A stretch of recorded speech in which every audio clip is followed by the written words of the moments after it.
सरकार देश की जिस समस्या के समाधान के लिए सदन में प्रस्ताव लाती है या समाधान करना चाहती है, उस समस्या का समाधान करने की प्रक्रिया से लाखों करोड़ समस्या देश में पैदा हो जाता है, लेकिन उस समस्या का समाधान नहीं होता है।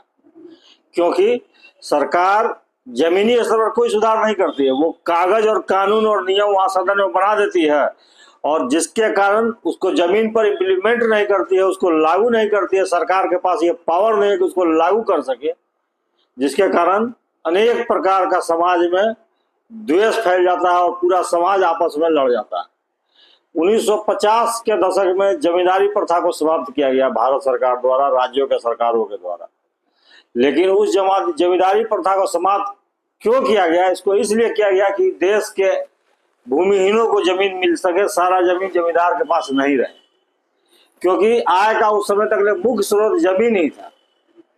आय का मुख्य स्रोत उस समय जमीन ही था कि जमीन वाला ही आदमी के पास आमदनी आता था और वही उससे कमाता था और वही सबको खिलाता था, उसी से सबका जीवन चलता था।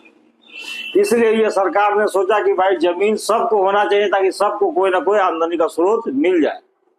लेकिन इसका परिणाम बहुत खराब हुआ। इस प्रथा को समाप्त करने से, सरकार को इस व्यवस्था को सही ढंग से लागू नहीं करने से देश की आधी आबादी, कम से कम 30-40 करोड़ आदमी केस मुकदमा में उलझ के आज तक 1950 से आज 2025 हो गया, अभी तक केस लड़ रहा है लोग, समाधान नहीं हुआ।